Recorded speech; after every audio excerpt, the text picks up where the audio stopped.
O evangelho que nós acabamos de ouvir segue imediatamente ao texto que foi proclamado no domingo de Páscoa. Naquele domingo, nós vimos que Maria Madalena tinha ido, ainda de manhã bem cedo, quando ainda estava escuro, ao túmulo. Ao ver a pedra removida, ela que tinha sido testemunha do sepultamento de Jesus, imediatamente saiu às pressas para comunicar aos discípulos. Sabemos que no tempo de Jesus, uma testemunha qualificada necessitava naturalmente de 2 homens maiores de idade. Maria Madalena, seja movida por esta lucidez de não burlar ou não colocar em xeque o testemunho de um fato tão grave, seja movida por aquele ânimo que ela possuía e também marcada pela emoção do momento, saiu às pressas ao encontro de 2 homens maiores de idade, Pedro e o discípulo amado, que a tradição identifica com João, para que ambos pudessem testificar o que havia acontecido. Nos recordamos de que o discípulo mais jovem chegou mais rapidamente ao sepulcro, mas não entrou. Esperou que Pedro chegasse e ali entrasse. Pedro chega, vê os panos lá no chão e fica estupefato, sem nada dizer, e nenhuma menção é dita a respeito da sua reação. O discípulo amado depois entra, vê e crê. O texto termina assim: de Maria Madalena não se diz mais nada. Hoje nós entendemos o que aconteceu. Os 2 discípulos voltam para casa e Maria insiste em ficar ali, do lado do túmulo, chorando. A palavra túmulo, em grego, mnemeion, é traduzida tanto como túmulo, quanto sepulcro, como monumento. De fato, um monumento, um sepulcro, um túmulo, é uma memória materializada, marcada ali na lápide, de uma data inicial para uma data final, de uma vida que de alguma forma existiu concretamente nessa história. Estar ao lado de um monumento, de um sepulcro, é quase como que simbolicamente lançar à memória de uma comunidade, de um olhar externo, uma memória interna que me invade, que me traz sentido, que me norteia. No meio disso tudo, porque Maria Madalena amava grandemente Jesus, ela não queria se separar dele, ainda que fosse estar na presença de algo que o simbolizava. Naquele momento, não mais o seu corpo, não mais a sua voz, não mais a sua presença, mas um sepulcro. Estando ali, ela chora, porque é assim que faz o coração com aquelas pessoas que realmente experimentaram o que significa ser verdadeiramente amada nesta terra.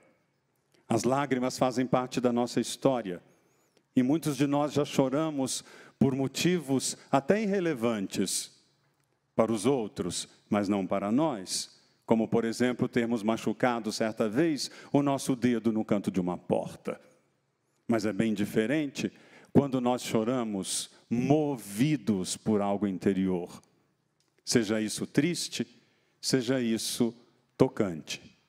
Triste quando somos magoados, feridos. Tocante quando vemos uma cena que nos comove, um gesto que nos emociona, ou somos movidos pela saudade, que, como dizem, é o amor que permanece. Maria Madalena estava ali na tentativa do processo do seu luto, processo que é tão difícil, que diz respeito ao tempo interior que cada um percorre, um tempo que não pode ser medido, porque o luto, ele não tem limites, e somente aquele que por ele passa entende o que significa ter que processar um processo duro, exigente, de separação, de perda irreparável, de uma separação para sempre, de uma voz que nunca mais vai se ouvir, de um rosto que nunca mais vai ser visto, de um abraço que nunca mais será dado. Nesse processo do luto, o que fazer se não chorar?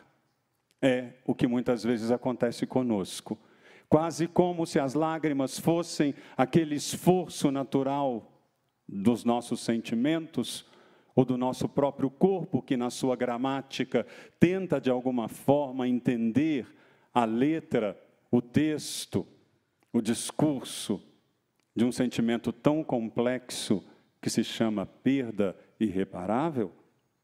Ali, Maria permanece chorando ao lado do monumento, ao lado do memorial, ao lado daquilo que representava o Senhor, que não estava mais ali, porque ela se deu conta de que ele não estava mais ali pelo testemunho dos 2 apóstolos que tinham voltado para casa. Diz Paul Ricoeur que nem o trabalho de memória, nem o dever de memória podem ser levados a cabo sem outro trabalho, o trabalho de luto. O luto é diferente da lamentação. É uma aceitação da perda dos entes queridos e de tudo aquilo que nunca mais nos será restituído. É preciso aceitarmos que haja o irreparável nas nossas posses, o irreconciliável nos nossos conflitos, o indecifrável nos nossos destinos. Um luto conseguido é a condição de uma memória pacificada e, nessa medida, feliz. Maria Madalena passa por esse processo, no silêncio, sozinha, sem o aconchego de ninguém ao seu lado. E ela vive ali uma cura maravilhosa, porque neste processo de lágrimas, lembrando-se daquilo que Jesus fez por ela e por todos que ele amou, pois somente passou fazendo o bem, ela passa também por um outro processo, além do processo doloroso do luto, o processo da cura das próprias feridas. É muito difícil passar por esta vida levando adiante a memória das feridas, porque quem leva adiante a memória das feridas vive sempre refém da própria ferida. Mas quem é capaz de olhar para a ferida como um processo rumo necessário a uma cicatrização, não vive mais da ferida, não vive mais do passado, não vive mais da mão que agrediu, não vive mais daquilo que machucou. Vive sim do horizonte, que é o símbolo da cicatrização da ferida. Não é fácil viver rumo a esse horizonte, porque muitas vezes, quase que numa forma de vingança tácita, aqueles que se sentem muito feridos, e é muito difícil comparar dor, ferida, sentimento, tristeza ou mágoa, porque não existe um dolorímetro para medirmos o que é que cada um sente.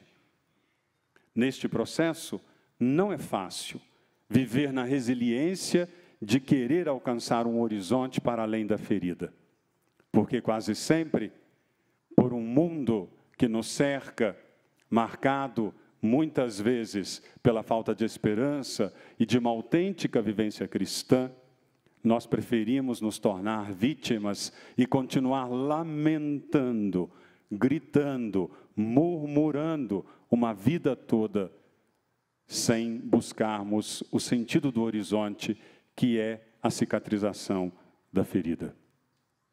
E se a cicatrização da ferida pode vir por múltiplos processos, a mão do médico, a escuta de um terapeuta qualificado, o tempo, que segundo os nossos mais antigos parentes, amados, alguns vivos, é Senhor da história e cura tudo, segundo minha avó dizia, Não sei se eu posso concordar plenamente com ela, porque muitas pessoas que eu atendo no leito de morte, com muita tristeza, me dou conta de que o tempo não curou tudo.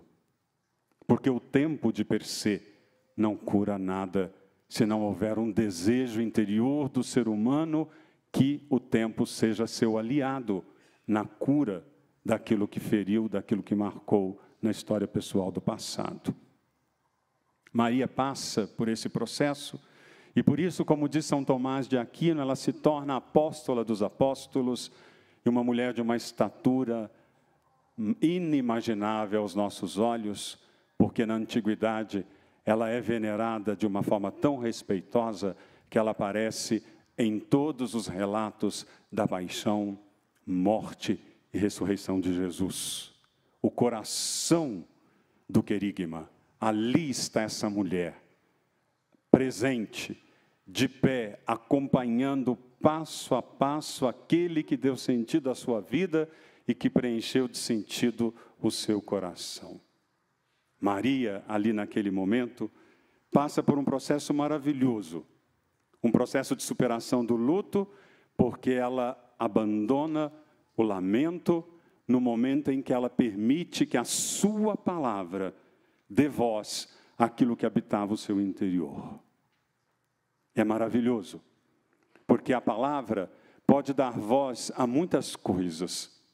E é por isso que muitos de nós estamos adoecidos e adoecemos quem está ao nosso redor, porque insistimos em dar voz àquilo que não merece eco, aquilo que deveria ser silenciado, aquilo que deveria ser primeiro curado, transformado. E como é difícil conviver num ambiente em que muitas vezes a voz insiste no trágico, no desespero, no pior, no sombrio, e não busca a luz, a transformação e a esperança. No momento em que é perguntado a Maria, por que choras? Então lhe é dada a possibilidade de expressar. E é maravilhosa a reação dela. Ela não diz, eu choro porque eu estou sozinha. Eu choro porque eu fui abandonada. Eu choro porque os apóstolos voltaram e me deixaram aqui.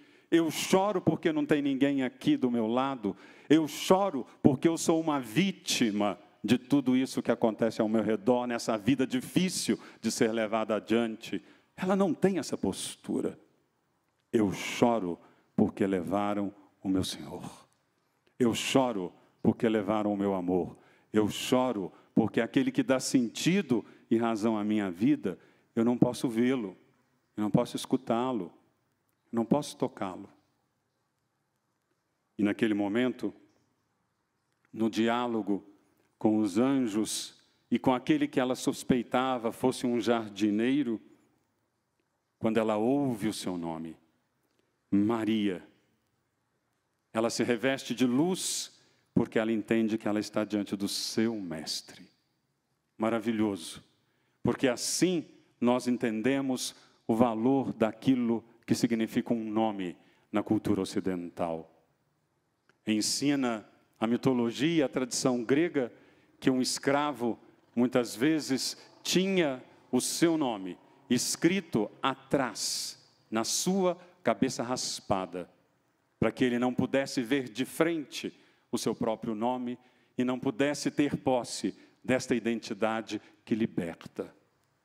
Quando alguém pronuncia o nosso nome, não pronuncia somente aquilo que nos identifica, pronuncia uma intenção que foi colocada em relação a nós pelos nossos pais, que escolheram o nosso nome, que sonharam algo para nós, que investiram tempo, sentimento, emoção, sonho em cada um de nós. Quando Jesus a chama pelo nome, o que isso poderia significar? Algo muito difícil de entendermos e, quiçá, aqui, até aventarmos uma interpretação, ainda que fosse alegórica, do significado disso. Mas de algo nós temos certeza. Ao ouvir o seu nome na boca de Jesus, ela entendeu que ela estava diante de alguém que estava vivo, de alguém que não tinha morrido, de uma presença que não era somente simbolizada no monumento de um túmulo, de um sepulcro, de uma presença que não haveria somente de ser recordada como alguém que se foi, tendo seu nome escrito numa lápide. E por isso ela se lança aos pés de Jesus e o abraça, com certeza, por conta do verbo que é usado no grego, e Jesus lhe diz: Maria, não me retenhas, não me segures. Eu preciso ir para o meu Pai e vosso Pai, meu Deus e vosso Deus. Maria sai dali revigorada. Os seus olhos agora não são olhos que derramam mais as lágrimas do luto, não são olhos que derramam agora as lágrimas de uma ferida que precisava necessariamente passar pelo período da cicatrização. Os seus olhos agora, lavados, inclusive por este processo interior de busca sincera, honesta, de uma mulher de envergadura altíssima, que foi Santa Maria Madalena, ela agora tem os olhos marcados por um outro teor. Eu vi o Senhor. Os seus olhos agora testemunham que ela o viu, que ela o experimentou, e a certeza que agora a guia é a certeza de que a vida vence a morte, de que a palavra do Senhor se concluiu e que aquilo que Ele prometeu, Ele realizou. Bendito seja Deus por ouvirmos um texto tão eloquente e tocante. Bendito seja Deus por termos na história daqueles que nos precederam nesta história como nossos irmãos. A precedência de Maria Madalena, a precedência dos apóstolos, a precedência dos santos, é uma precedência que nos qualifica, inclusive, no nosso DNA de fé, como pessoas abençoadas que somos. Pessoas privilegiadas que somos. E o fato de testemunharmos isto, esta tarde, neste lugar tão significativo no coração desta unidade da nossa amada PUC Minas, nos traga também o mesmo processo de Maria Madalena, um processo consciente, buscado na sinceridade daquilo que nós queremos da nossa vida. Porque, no final das contas, também a nós será um dia perguntado: o que buscais? Quem buscais? Foi a pergunta feita a ela no texto de hoje. E a busca que eu tenho qualificará também o sentido que eu dou à minha vida. Não vivamos, meus irmãos, de feridas. Não vivamos de coisas passadas que nos fazem mal. Não nos intoxiquemos com coisas que nos envenenam. Não sejamos reféns de nossas feridas. O Senhor está vivo, Ele ressuscitou e, de fato, Ele apareceu aos discípulos e a Santa Maria Madalena. E hoje, Ele vivo na comunidade, vivo e presente nesta Eucaristia, conforme ensina Sacrosanctum Concilium, presente na palavra proclamada, presente no altar, presente na comunidade, pois onde 2 ou mais estiverem reunidos ali, Ele disse que estaria, presente naquele que preside esta Eucaristia, presente nas espécies do pão e do vinho. Ele que está aqui hoje presente, também nos ajude a fazer essa experiência.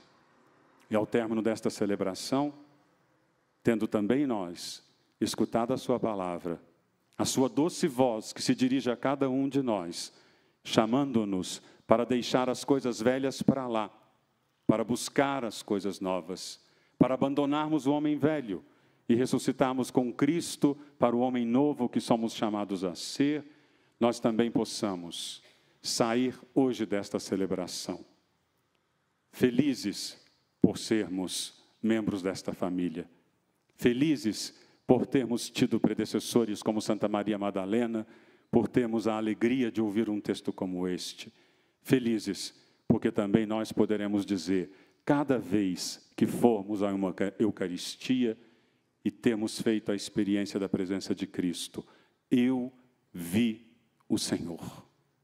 E que isso modifique a nossa vida.